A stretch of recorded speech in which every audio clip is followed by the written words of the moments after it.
One of the biggest highlights for me was Guyanese hospitality. Um, it was amazing that you can walk into any home in Guyana and they'll just give you a meal and treat you like they're one of their own. I thought that was one of the best things about their culture, because you really don't get that here in America. You can't just go up to someone's house and get food and be friendly with them. So that's a very big cultural difference. One of the craziest things that impacted me was interacting with the indigenous people and learning about how they make their food and how they live, because it's just so much different to how we live here in America. Because here in America, we take for granted so many different things, like our way of life. Like when we go home today, we'll have air conditioning, we'll have a hot shower, whatever. We have easy access to internet and TV, and the indigenous people in the interior don't have that. So I think that's an important thing to note and to remember about this trip, at least for me, because it's just the difference between the lifestyles is just so drastic. And I think we could learn a lot from the indigenous people and how they live, because they live so simply, but yet they're also so happy and they have their own community. Because I think in America today, we like to kind of isolate ourselves from our communities, whereas the people in Sarama and in those communities, they're very close knit. Everyone knows each other, and yeah, that's a very big difference. And also, it's good that, because I know they mentioned at Bina Hill the language of the Makushi. A lot of the kids weren't. I think the Makushi language is being lost, or they weren't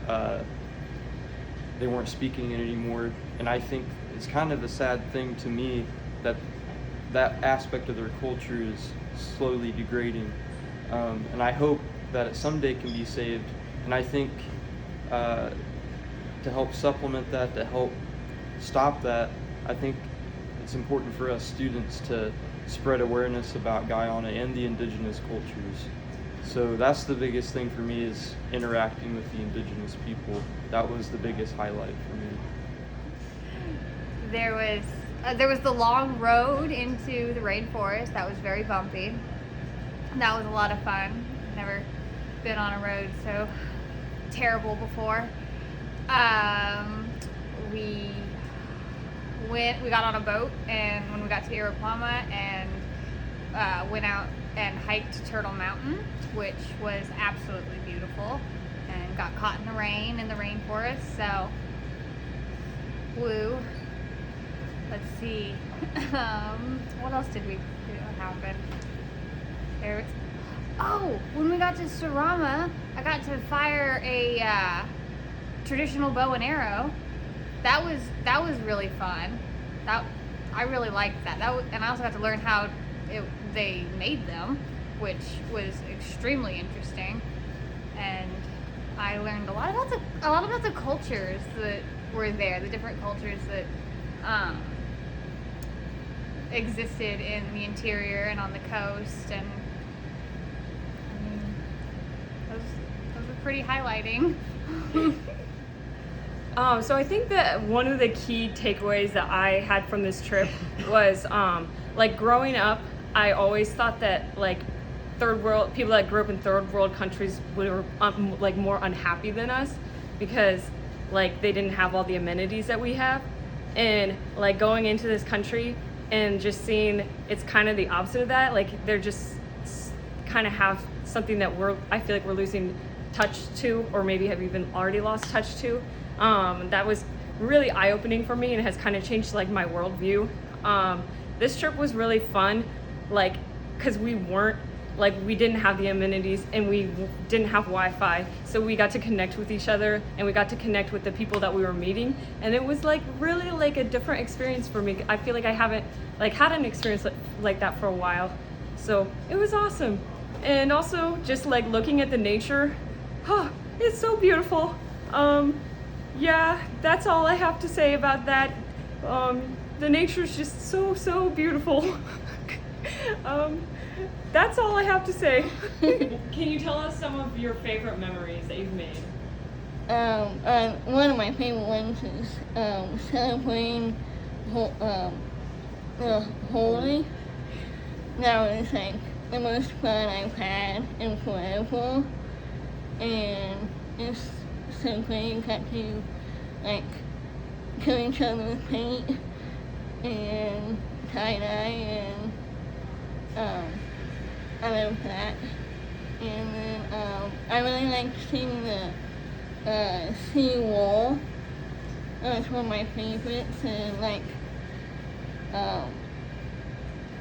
it was crazy seeing like the road and then the houses, how close the houses were to the seawall, and like it's just crazy. Like I'm sure they get a lot of floodings down there and everything, and yeah.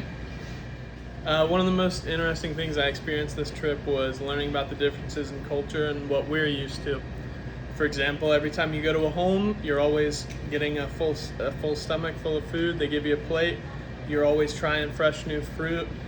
And I really appreciated that from the people there, is they're really connected with nature and sustainability. A lot of people are farming their own food, especially fruit and things like that. So we always got to try it whenever we visited somebody's house. And then going to the Rupununi, and we met with some of the indigenous, we learned a lot more about their culture, such as gender roles and what the expectations are. And there are things that I wouldn't have expected. For example, the men need to know how to weave and make baskets and other stuff that's necessary to process cassava. And then the women have to learn how to make a cotton hammock to sleep in for everybody. Probably one of my favorite memories was shooting the bow and arrow, the traditional bow and arrow that the indigenous use. And then another good one was flying down the Essequibo River in a boat in the pouring rain and just getting soaked. I think my biggest takeaways from this trip to Guyana is just the different cultural experiences. Touching down in Georgetown is kind of a little bit of a culture shock. They drive on the other side of the road. The traffic is a little crazy. And then, so it's going from city life of Georgetown and then driving into the interior on a very bumpy road. Took about all day. And then learning about the traditional way of life of the Makushi was very interesting. Going from Iwakrama in the middle of the rainforest to Sarama out into the savannas of the Guyana Shield.